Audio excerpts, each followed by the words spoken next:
All right, we got one for the Night Owls. Disappointing Thursday evening for the Padres and the Friar faithful, but all certainly not lost. Disappointing, depending who you talk to. Mike Schild expressed some disappointment. Manny and Jackson Merrill made it sound like, we're good. On to the Yeah. next. Other things to play for.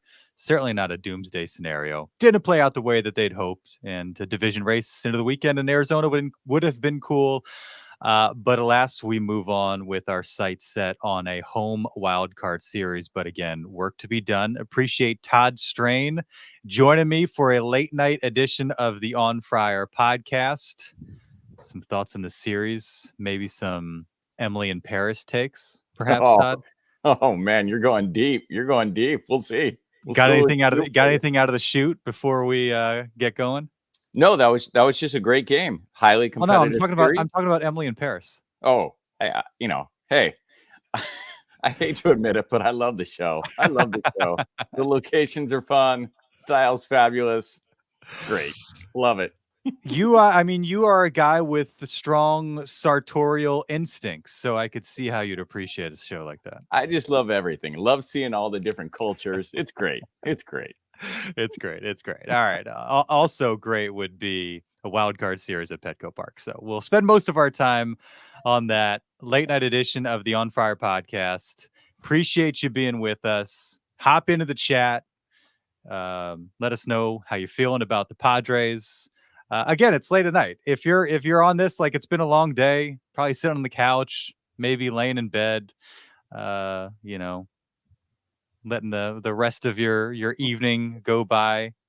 Join us in the conversation. We always love to have you. Thanks to OG's, the sponsor of the On Friar podcast. Appreciate all they do for On Friar and the NBC 7 sports team. If you can't get to Petco Park for the postseason or wherever the postseason games are being played, obviously this weekend in Arizona. So if you're not making the trip to Chase Field, go to OG's.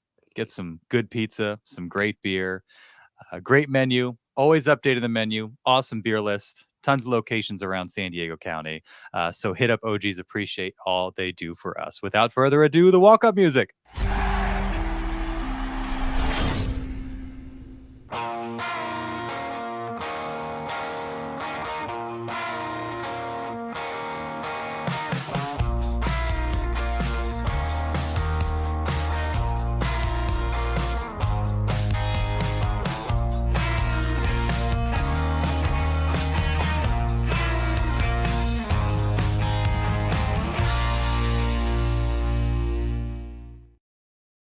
It is the On Friar podcast. He is Todd Strain. I am Darnay Tripp. And once again, the Dodgers are NL West champs. 11th time in 12 years. 11 times in 12 years, Darnay. Man.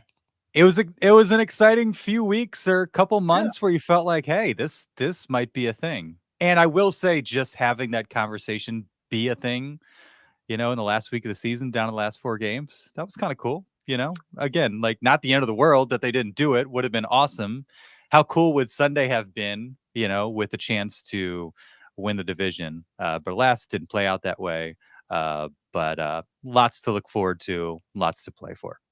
Yeah, part of Padre Nation, I'm sure, feels like a little bit of a downer, but that's what happens when you're in a division race late in the season. You have a little setback, but there's still bigger mountains to climb.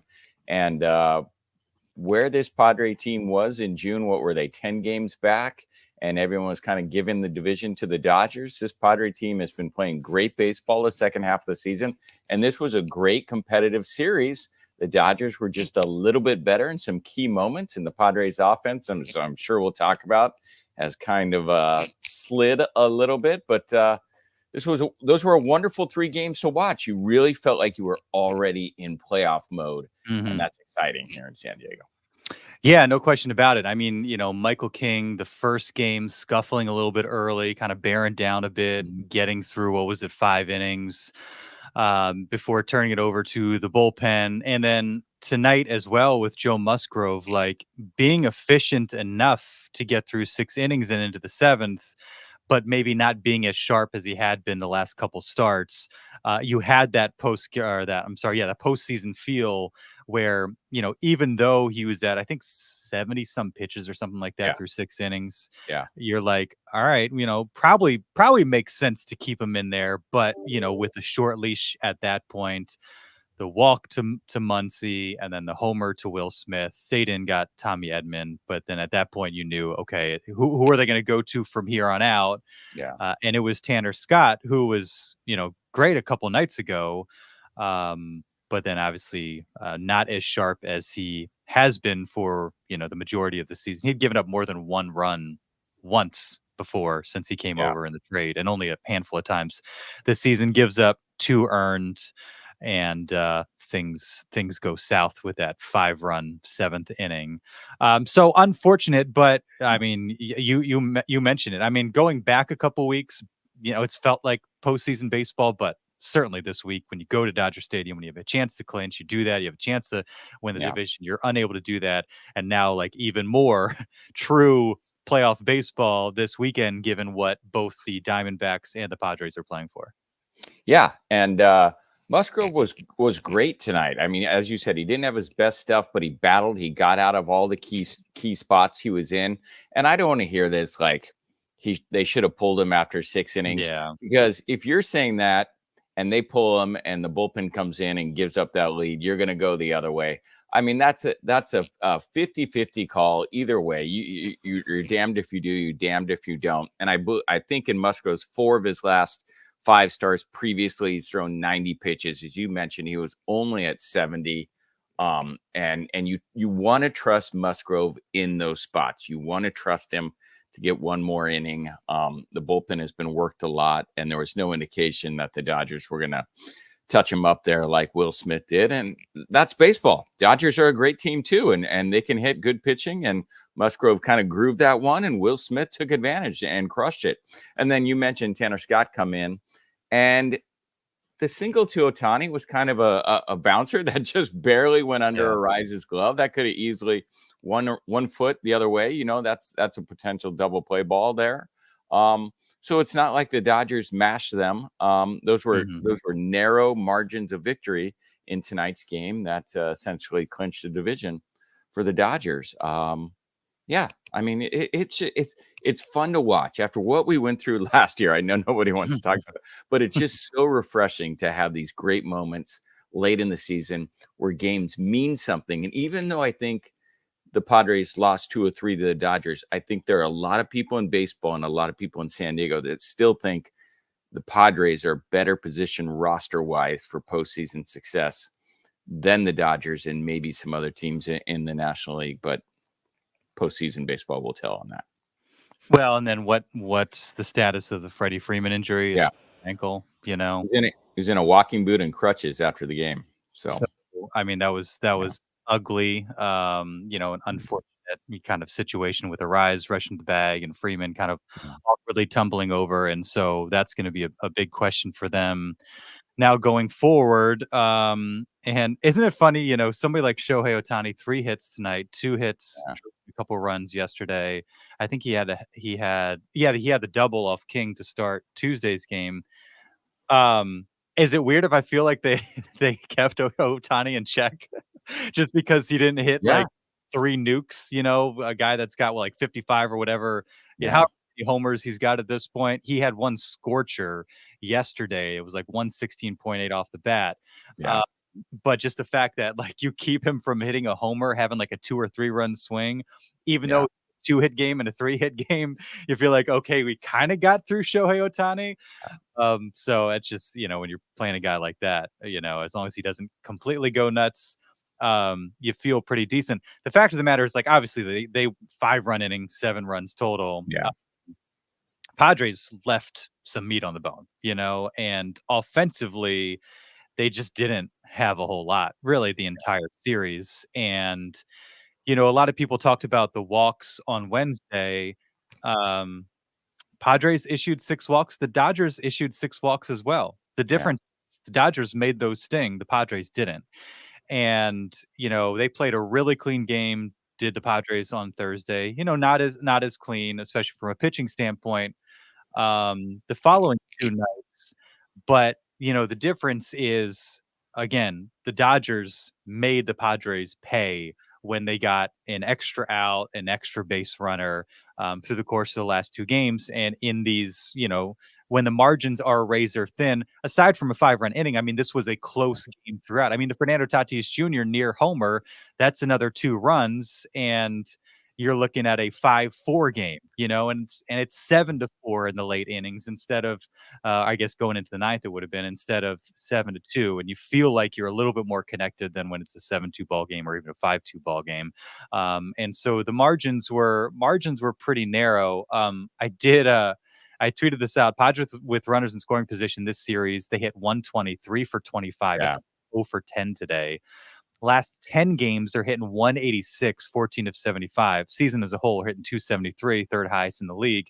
Number one is Arizona, and they're, of course, going to Arizona this weekend. I think I felt a little bit, the last month or so, like the offense wasn't kind of as explosive as it has been. I think they're averaging 3.5 to 4 runs, under 4 runs over this last, 8-10 game stretch. Yeah. Where Yeah, it was they like are. five They are.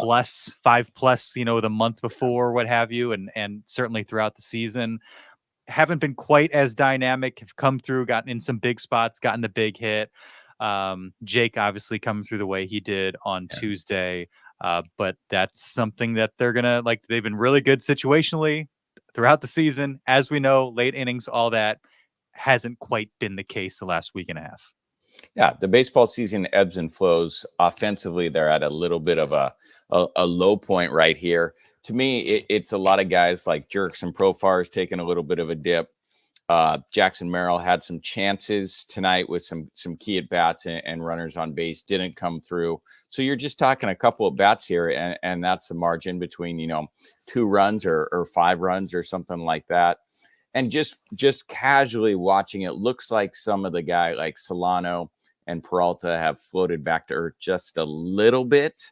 And when you're playing these close baseball games late in the season, that's the difference. Now, the good news, Darnay, is even though their offense has kind of hit a slow spot, their starting pitching is really good lately, and they are really in a sweet spot when you look at their staff as they head into the postseason. They have a lot of options from the starters to the back end of the bullpen. So I don't think you need, when Musgrove was out and Darvish was out and Waldron was struggling in the middle of the season, you needed the offense to carry you. They're at a position in the season now where I think even if the offense takes a step back, they have a pitching staff that can kind of make up for that, which will be something to watch. So I'm not super concerned about the offense because I really believe in the staff and front end to back end of the bullpen that can pick them up and maybe help out a little struggling offense. Because as we know, when you get to the postseason, the games tend to be a little bit more low scoring and it's more key situational late in games. Yeah, I mean, Tatis homers Wednesday. I think it's his 7th in 13 games. So he's had, a nice little uptick. Good to see Manny with 3 hits today. Didn't drive in any runs. All right between third and shortstop there. Because before the, in the week or so since the Friday against the White Sox, or starting, he had 2 hits against the Astros. After that, the 1, 2, 3, 4, 5 games, 2 hits total. So he'd cooled off a little bit. Xander Bogaerts, 3 hits or 5 hits in 3 games against the Dodgers. So that's good to see. Luis Arraez, on the other hand, he had a stretch of 8 games where he had 7 multi-hit games. 4 of those were 3-hit games. Yeah. Then he had that awkward slide, banged up his knee. He's gone 2 for 28 cents. Yeah. So he's been able to stay in the lineup, some DH days, but has not been as productive at the plate. And now his batting title might be on the line because of the dip that he's in. So we'll see. We'll see if that ends up proving costly. But obviously, Arraez as kind of the tip of the spear, the guy that sets everything up. You know, we've seen him get hits in bunches, and they're going back to Arizona. And if I'm not mistaken, when the trade happened, his first series was in Arizona and starts with that 4-hit game. So he'll have a Yeah. comfort level there. But if it's a health thing, if something's kind of keeping him from feeling like himself, that's obviously not great. And we know how important he is to this lineup, and he hasn't quite been that guy of late. Yeah, Zuna's coming for that batting title. But the good news is when you go to Arizona, that's a ballpark that generally hitters like to hit in, and a lot of hitters get right there and can find their stroke. I think are they facing who are they facing? Are they facing Kelly right away on Saturday That's or a Friday? good I think they're question. facing Kelly on Friday tomorrow. So Yeah, Kelly Rodriguez and then yeah. Brandon Pfaadt.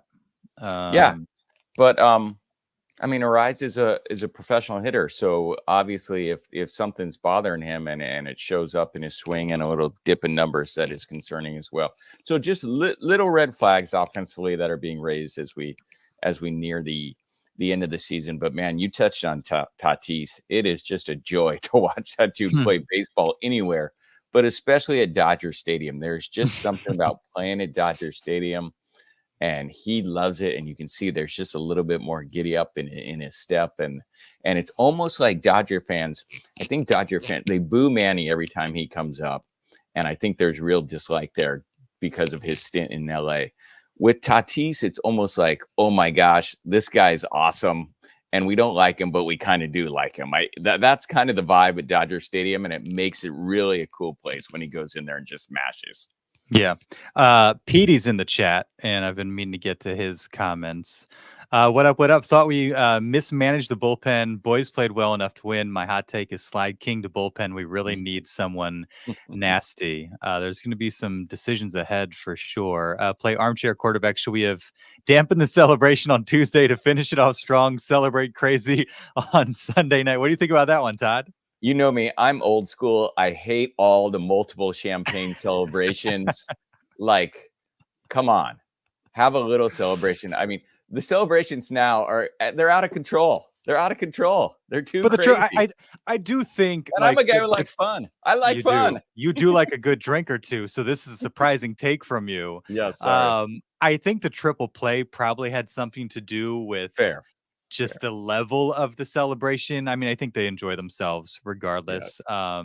And I think coming off of last season too, like it probably feels like a huge relief to do what they did. And it would have been interesting to see how a celebration Sunday night for the division would have compared to Tuesday night just to get into the playoffs. Yeah.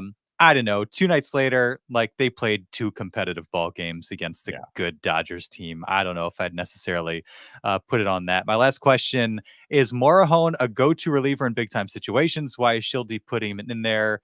Astros and Dodgers games. Adrian Morahone, by and large, has been pretty good this season. And you know, you have your last 3 in whatever order: Scott, Adams, Suarez. So it's not like he is your highest leverage guy, but somewhere in there with Estrada is Morahone, depending on the situation. And I think that's totally fair. And I think people have ragged on Adrian Morahone so much through the years, they just are accustomed to doing so. When he's been mostly pretty solid for them through the course of the year. I will say, like, okay, Brian Hoeing comes in, gives up the homer. He hasn't pitched a ton like the last couple weeks. Like we've barely seen the guy. Tanner Scott, tough one tonight. Robert Suarez, leaking oil on Tuesday. Thank goodness for the triple play. Saves him there. He's been scuffling along a little bit. It was interesting. I think the last 2 nights we were kind of like, okay, how is this going to shake out? You know, who do we see in some of these situations? And especially tonight, protecting a 2-0 lead as you get into the late innings. And then we saw Tanner Scott. Okay, we're like, that kind of answers that question. Now, Jason Adam has been really, really good. Is the flip Adam for Suarez, if there is a flip at all? Yeah. Now, I want to say Adam was warming up at one point, but that was when it was a 5-2 game. So it's hard to really kind of gauge. You know, you're thinking more so if the Padres are protecting a lead, what do they do? But I do think the fact that we saw Scott in a similar place in the game was telling a little bit, and Schilt has been pretty steadfast in his support of Suarez and wanted to stick with him. So that's a very, very interesting subplot as we get into this final weekend, and then obviously the wild card round that follows. 100%. Padres are kind of in a unique situation. Their bullpen is thought to be one of the strengths of the team, but at the same time, there are still some questions because, as you said, Robert Suarez has struggled basically since July and it hasn't looked good lately, and they have so many other options. As far as Morejon, I think Padre fans are sometimes can be a little jaded from his performance all the previous years. He's pitched really well this season, and he's a lefty out of the pen. And as you head into the postseason, you need more than one lefty. You can't just ride Tanner Scott. You're going to need another lefty for back-to-back games, key situations, some long relief. So, I think most teams in Major League Baseball would like to have a guy like Morejon coming out of the pen. He's been really good this season. When you get to switching the closer, I get it. I tend to lean more with Schilt. Like, let's go to Suarez in the postseason until he fails, maybe. But I know I've heard Robert Suarez. I don't know him very well, but everyone close in that clubhouse says he is a team guy. So if you pulled him from the closer role, you wouldn't get a disenfranchised or upset player who could sabotage the team or the locker room. I think he would understand and get some buy-in. So it's once again, it's a good problem to have. Hopefully that problem doesn't arise in the postseason, and they have to address it. Hopefully it's a non-factor, but I think it's something that organization is definitely thinking about.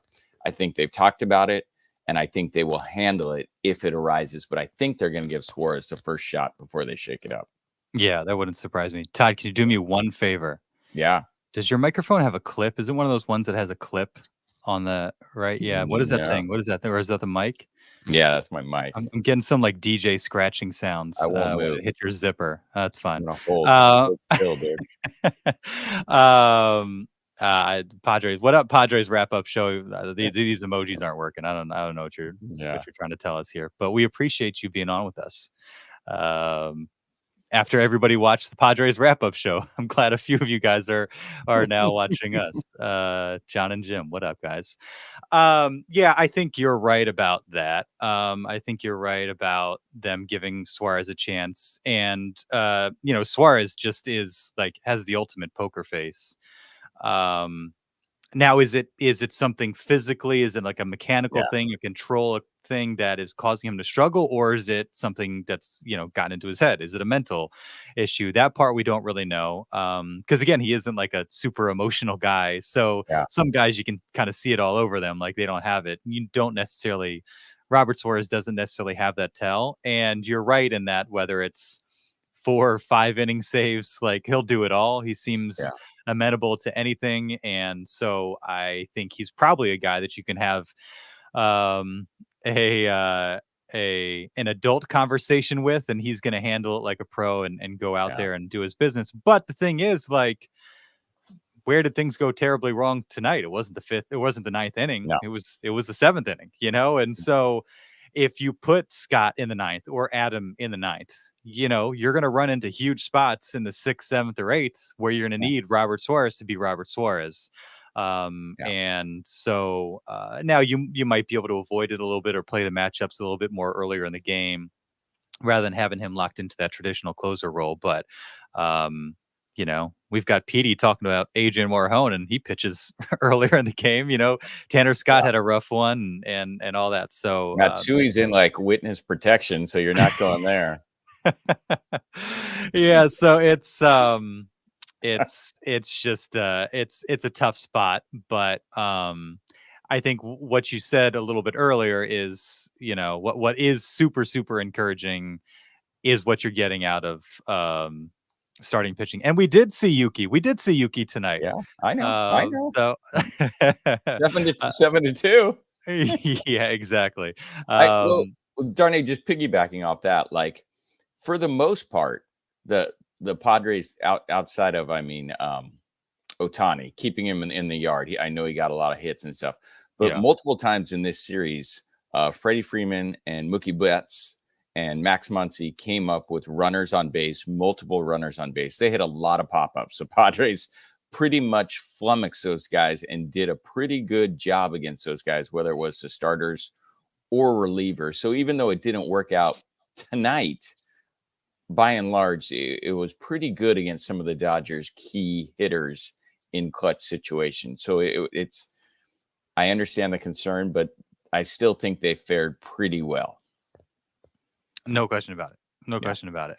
And the King situation in terms of what do you do with the bullpen? Yeah. Again, I think if you're Darvish is throwing Friday,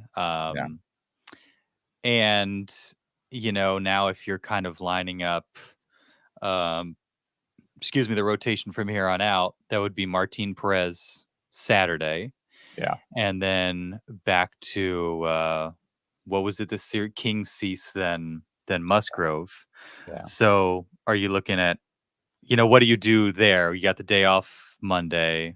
Well, I think it just depends. I mean, they haven't announced their starters after Darvish on Friday. I think they're holding out to see if those games matter. Obviously, if they matter, they'll stick with their rotation. If they don't matter, they'll change it up. And then when they change it up, you might get some inkling about how they're thinking of positioning that wild card pitching staff. I understand, like, it's hard to not pitch Darvish, not pitch Musgrove, not pitch Cease. But in my head, Michael King has been lights out. I mean, he's a guy I don't want to face in the postseason. I know when it comes in the ladder of Padres starting pitchers and clout in that clubhouse and rotation, he's probably 4 out of those guys. It's not unheard of for a team to throw 4 starters in the postseason, especially depending upon how the series is going. If you're playing with a lead or something like that, it wouldn't surprise me if they threw all 4, depending upon how it worked out. But I don't know. It just seems like King is, if there's a guy that's going to get bumped, it's King, just on seniority and because he's done it before with the Yankees, and coming out of the pen. Yeah. So if that's the case, then you're looking at a really long gap between his well, no, King would then pitch. He would potentially pitch on Sunday, right? Potentially, yeah. Yeah. Yeah. Because then if he doesn't, and if you're looking at him as your number 4 guy, then he's going from, that's a long stretch where he's not doing anything. And then you don't, in that case, I would think if it goes to 3, then I would think game 1 of the DS, provided they win, you go to King to start that one. Yeah. It's interesting. I don't know if I love that. I don't know if I love mixing it up that much when the guys are in such a groove. You've had the rotation kind of be what it is now for a little stretch since Joe and Darvish got healthy. I might just kind of roll it over, and if you've got, what would it be, Cease, Joe, Darvish, in the wild card. I mean, I don't hate that one bit. Cease is certainly good enough to get you a win. If he doesn't, you got Joe in a must-win situation. I trust Joe in a must-win situation. And then you got 2 veteran guys who have been there before, pitching closeout games one way or another. Which I do like. And with Cease is just so, like, he was solid on Wednesday. Like, he was perfectly solid, but not as, not peak Dylan Cease. It was like 5 innings, 3 runs. Like, okay, you can win, after a performance like that. I think there's a trust factor. I think the ceiling is probably maybe higher for Dylan Cease, but I think there's a trust factor with Joe and you that 100%. That's just a little bit different because we've seen them do it here. Yeah.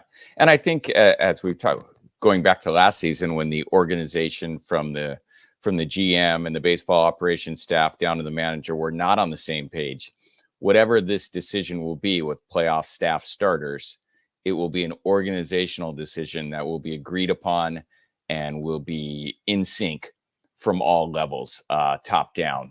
So we can second guess it all we want, but those are the guys that have gotten us to this point, gotten the Padres to this point, and know this team, as we've seen how they played this year, the best. And so we'll just have to trust their decision and ride with it. And I know that Schilt and Preller and everyone else will be united and come to a consensus on that decision. And what's interesting too now is you have the Brewers hosting the Mets. Yeah. And I'm just looking this up to make sure. Well, if you're talking NL playoff possibilities, I think going into today, there was still like over 1,500 crazy different. I think the New York Post or someone in New York did an article. There are all these different playoff possibilities just in the NL. Today's results have kind of clarified some of those, but yeah. Yeah, and so like looking at the Mets and the Brewers have the tiebreaker on the Mets, but the Mets have 2 extra games. So it's hard to figure, with the Brewers being 3 back, like the Mets. Was I looking at the wrong team? I was looking at the Mets when I meant to be looking at the Phillies. In terms of the tiebreaker there. Brewers, so the Phillies have the tiebreakers. So all that to say, the Brewers are locked into that 3 spot. They're taking on the Mets. The Mets obviously have much to play for. The Brewers have nothing to play for. They're locked into that 3 position. They're hosting a wild card series as the Central Division champions. And so that's like another wrinkle to all this. What's Milwaukee's approach? Because, Friday, if the Padres win and the Brewers win, then Petco Park, here we come. But you need that combination of 2, whether it be through Padres wins, Mets losses, and the Mets have 5 games remaining. It's just kind of a fuzzy situation that they're in. And you get to this point in the season where you're like, how motivated are any of these teams? Milwaukee obviously has a lot to play for, but they can kind of coast this last weekend. What impact does that have on what the Mets do, and what impact does that have on the Padres holding them off for that top wild card spot and home field advantage? Yeah, and it's interesting when you play who would you rather play in the wild card? Padres, would you rather play the Braves? No, thank you. Even though their rosters diminished, I wouldn't want to face some of those pitchers, those starting pitchers they have. D-backs, I don't know. Something about that team just kind of a little dicey. And then you're left with the Mets, which I guess if in my head, that would be my preference. It would be interesting to know what they think in the Padre organization. They'll never tell you their. I don't think they'll tell us. No, but I know they do. I know they have a preference. I'm sure of that.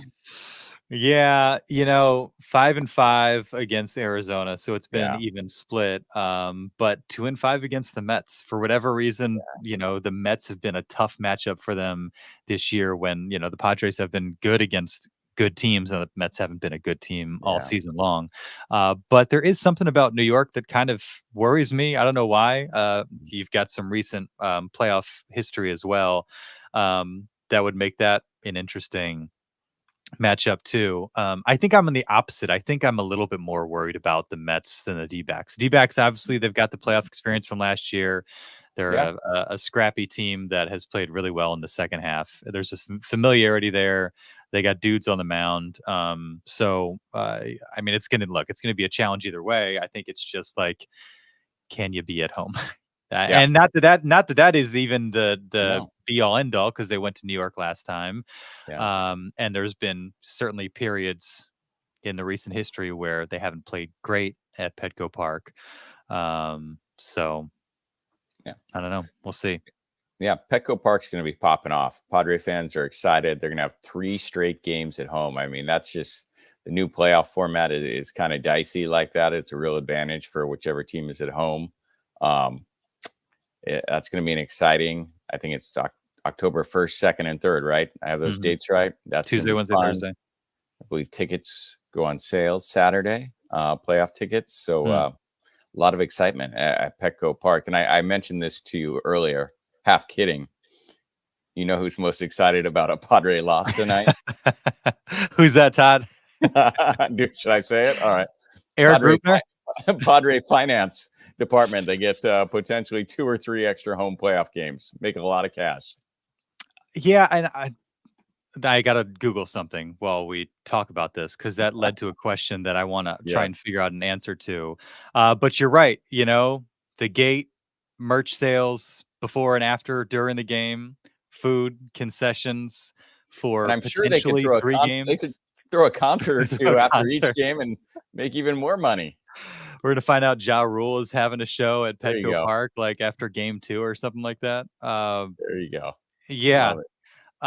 And even like for away games, we saw the watch parties. Those Yeah. watch parties got them, in the millions of dollars in 2022. So, you talk It about that for a second, Todd. Let me do some Googling. Well, I was going to say we are joking about it, but when they had the financial crisis previously, one of the things that was reported was they're counting on playoff shares to help their bottom line, and the team failed so miserably that they almost budgeted their playoff money into the equation, thinking they were going to get X amount of dollars from playoff games, and they didn't get those. So it's a real thing that really helps teams, helps their bottom line, obviously helps quote unquote sign some players, but most likely it's resources that are put back in the team. A percentage of what they earn from these playoff things will be put back into the team that will help the product on the field for years to come. So it is a real win, even though we are joking about it, kind of about losing to Yeah. the Dodgers and getting some extra games versus winning the division. Yeah. From last November, Yahoo, the Yeah. MLB playoff pool. So, yeah, the wild card losers got 808,000. So, it would be Yeah. 808,000 based on postseason bonuses. Um, but from an organizational standpoint, yeah, MLB pools together all postseason gate receipts and disperses that money based on how far teams advance as outlined in the CBA. Yeah. So, maybe it's that's interesting. So maybe it doesn't really impact them in that way. Were you talking Uh, about player bonuses there? no, because this is pulls together all how far teams pool. This is too, yeah. I'm not smart enough to figure this Well, out on the fly. they're gonna sell a lot of craft beers. Yeah, they're gonna They're gonna sell. sell Well, a I lot thought of you were gonna say. I thought you were saying gonna sell a lot of crap. They're Um, well, they're going to sell a lot of stuff. They're going to sell a lot of craft beers over the next 2 or yeah. 3 wild card days. That's for sure. So you're right. All the money's going to be distributed, but there are the kind of extra peripheral, Yeah. the cost or the spending of fans and Yeah. visitors that you wouldn't get if you were at home. But yeah. So, and for our purposes, like a buy through to the NLDS and hosting the NLDS, like that would have been really really cool. It would have been Um, cool. But but I think just hosting, getting a chance to host, period, yeah. for 2, potentially 3 straight games, like that's going to be electric. And there is some playoff history in recent years in Major League Baseball where the wild card team has gone on to extended postseason runs, upsetting some division foes and gaining some juice and some, I don't want to say momentum, but some playoff feel and some push that has pushed them deep into the playoffs and all the way to World Series championships in recent years. So take that for what you will. Yeah. A Big Daddy Trip 619 agrees with you, Todd. You should only be cracking open champagne if you win the NL Championship or the World Series. What It's not even so much the celebration. It's just so staged now. Like the sign says Bud Light or whatever. It's I gotten too mean, commercial. you won the wild card. Like, what do we got? 7 teams make the wild card. Like, come on. Wow, Todd, you I really, know. really get off I, my lawn kind of mood right I now. love a good party, man. I'm I know. surprised. What's the I feel deal? this Where way. where is this coming from? It must be late at night. You're tired. You're No, tired. no. It's every time I see it now for like these clinches that are just like you just clinch into the playoffs. Why are we partying like it's I have an 1999? I have an idea. LED lights were too much. I have an idea for a playoff preview pod that hopefully we'll Yeah. do on Monday. Monday could be a busy day, but hopefully we're able All to do right. that. And this is along those lines. Anyone we hope catches scorching hot during the postseason, like 22 Grisham, Nola, Bell? My answer is, of course, Fernando Tatis, because That's too obvious, Todd. No, because he invigorates that team. He's in a crucial spot in the lineup. He's behind Ariz. He's in front of Mannion and Profar, and his impact on the game when Tatis is going well, like that impacts the opposing team. It really does. His impact on the game is something the other team feels and the stadium feels, and I think that's so important when you get into postseason baseball. Of course, like if Cronenworth mashes or if Higashioka, comes up with clutch homers, those are key. But I think Tatis, he's like the Reggie Jackson. He's the guy that stirs the drink, and I think he has a huge impact. So that's it for me. What do you say? The way I view this question is it's a random dude because nobody was expecting Nola and Grisham. Obviously Fernando Tatis, like doing what he did against the Cardinals in 2020 in that series, would be massive. I get it. Yeah, I understand. I just think Tatis, if he has a huge series, his impact is so greater and such an amplifier than if somebody like Cronenworth or Bogarts, has some key hits late in innings. I just think there's a yeah. I'm for sure. No What's question. Your answer? My answer is, and I was looking up what he did. Campusano? He had the I would love it for it to be campy, but that's not the case. Higashioka 1 for 4 with a double tonight. Over his last 18 games, he's been very Nola-esque. 159 with a 486 OPS, 9 strikeouts to 7 hits, a few walks in there. Did homer, but Higgy, as awesome as he was for a couple months there, has very much cooled off. And I did notice a couple hard hit balls tonight, and probably could have gotten more out of it than he did. Again, had that double, but he's a guy that like went from you can't have him in the lineup to he can't not be in the lineup, and he's a home run threat whenever he's at the plate. And I wouldn't be surprised to see that Kyle Higashioka step up or show up. And if that's the case, bottom of the order, like that's massive. And we know what impact one big swing can have in a playoff game. So I think Higgy, and I feel like I'm just going to give you a lot of answers. I feel like one of Peralta or Solano, because I just think that would be so cool and so fun and random and just very baseball postseason. And then how could you not want to see Jackson Merrill do something awesome or go on a tear for a series just because he's been fun to watch and has that personality and energy? So Higashioka is my answer, but there's a lot of guys in this team that I would be excited to see do that. Every time I watch Kyle hit, and the opposing team throws him a pitch middle in, I'm like, why do you even, he loves to turn on it and crush it down the left field line, like middle out. I wouldn't even mess with the inside of the plate. I would just middle out. What's he going to do? I've never seen him like serve a ball to right field, middle out. Yeah. But I love it if they challenge him inside, because that's what he likes to do, turn and burn. But middle out, I don't get it. Don't these teams have scouting reports, or is it just me in my garage at midnight? It's just you in your garage at midnight, and also you can't like walk the ball up to the strike zone and place it exactly where you want it to be. Some guys can, but not everybody's quite that. Not quite that talented. Let's see, couple comments in here from Broman74 dude. What a great handle, Broman74 dude.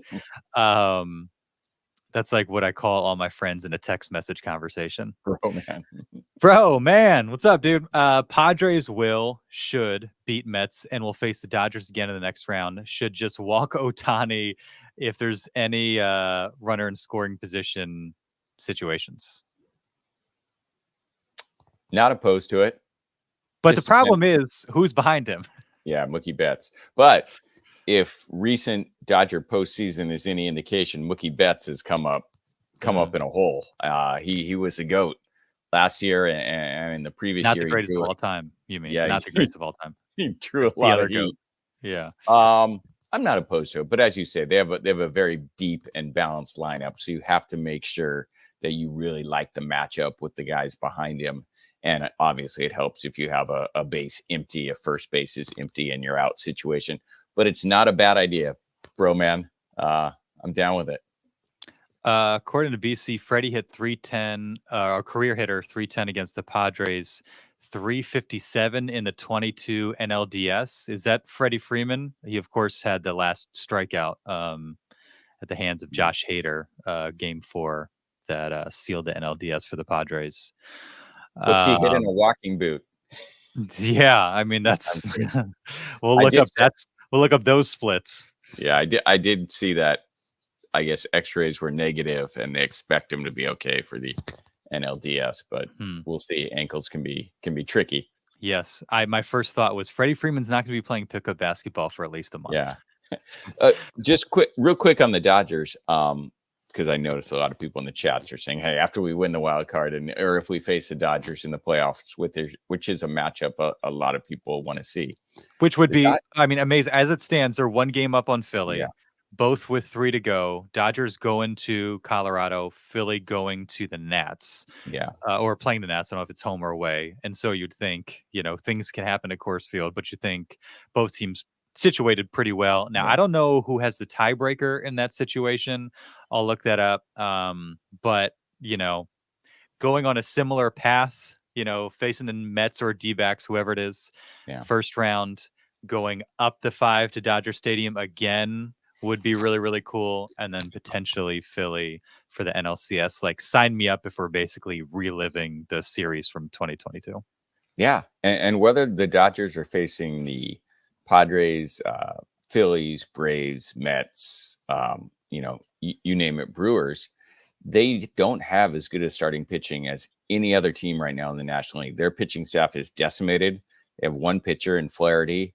Buehler has struggled all season long. He was kind of on the ropes a lot tonight. Kershaw might get back, but he's been hurt. Yamamoto's been hurt. I mean, they literally have one healthy, dependable starting pitcher heading into the postseason.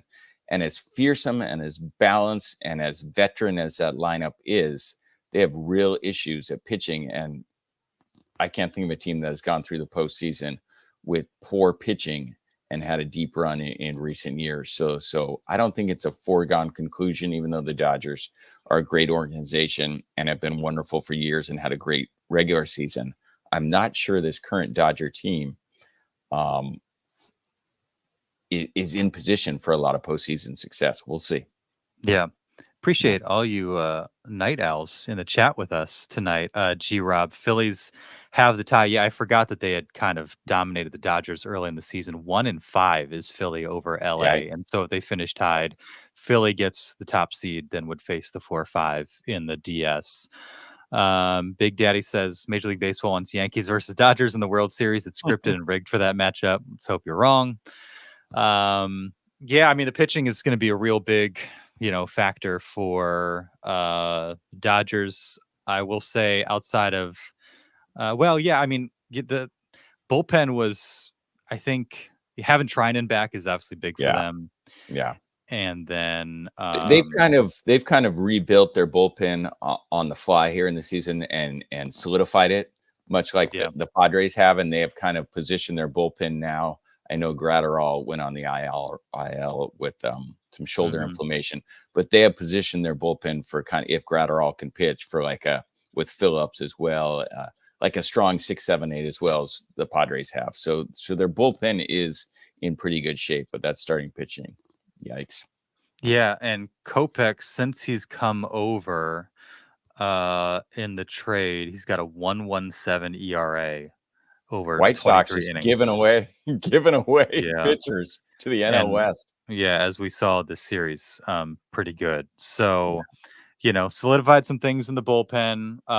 But you're right in that teams might have a chance to get after them a little bit in the early innings. Padres didn't do that as much as they needed to, and hence them dropping the series and losing their chance to get the division. Chris chiming in. Martin Perez going to be nice out of the pen for us in relief in the playoffs. We'll also extend our bullpen as well, add even more depth. Yeah, I mean, I think a lot of people point to Michael King, but Perez is another guy. Obviously he kind of slots into that role because you're not going to need 5 starters. Michael King, you give him a chance to kind of stay in the rotation because they're going to need, if you get to the CS, you're going to get to 4 starters a couple times. And so Perez been another guy who's been really, really good since coming over. You want to hear my zany playoff idea? Since you said you're not going to need 5 starters. I think a playoff series, they should shorten the regular season. A playoff series should be best of 13, so they're more replicatable. So they replicate the regular season. So they replicate the regular season. So you have to use your staff in a 13-game series. I don't hate. Yeah, you got to see everybody. It tests your depth. Yeah. Yeah, it's totally replicates the regular season, I think. And you shorten the regular season. You can still keep, a lot of teams in the playoffs. We get 13-game series. Love it. Yeah. Any way to have Petco hosting NLCS if Phillies lose? I will say yes, because they hosted the NLCS in 2022 as the 5 seed, and the Phillies were the 6. So that's how it happened. You had the 2 lowest seeds in the National League. In this case, it'll be the 4. So now you would have to take out the 5, and then it would be the same situation. You have to bank on, if it's the Braves or D-backs, getting through as the 6th seed for that to be the case. But hey, we're allowed to dream. Wow, Todd, I kind of expected this to be a short one, but got the chat popping off. This was fun. I appreciate you staying up late to do this. Our audience is midnight bangers, late night dudes. I like it. And you are too. I don't feel that bad for you because you're gonna be up until 3 a.m. either way. I'm up. Can you Let's watch the game. It was a great game. Can you get me a LaCroix? I'm kind of thirsty. Got any of those around? I checked that shelf just to make sure it was safe. nothing strange, no personal items. All the Coors. It was all filled with Coors. I had to take all the Coors down. Just kidding. Well, this was a lot of fun. Appreciate everybody in the chat hanging out with us. We'll have more postseason pods. Like I said, hope to do one on Monday, and then after every playoff game, we've got our TV responsibilities that make things a little bit hairy at times, but the goal is to have a recap pod after every postseason game, and excited about that. Excited about next week. Hopefully they take care of business, and we got playoff baseball at Petco Park next week. Oh, there's one more comment I wanted to go out on. Where was it? Where was it? There it is, from our guy Petey on Friar, the sophisticated Padres podcast. Maybe that should be our subtitle. I'll take that. Very refined. I like it. What was it? Very demure. Very what is that? Yeah. We're the Michelin star of Padre podcast. Thank you, Todd. Thanks everybody. We'll catch you next time.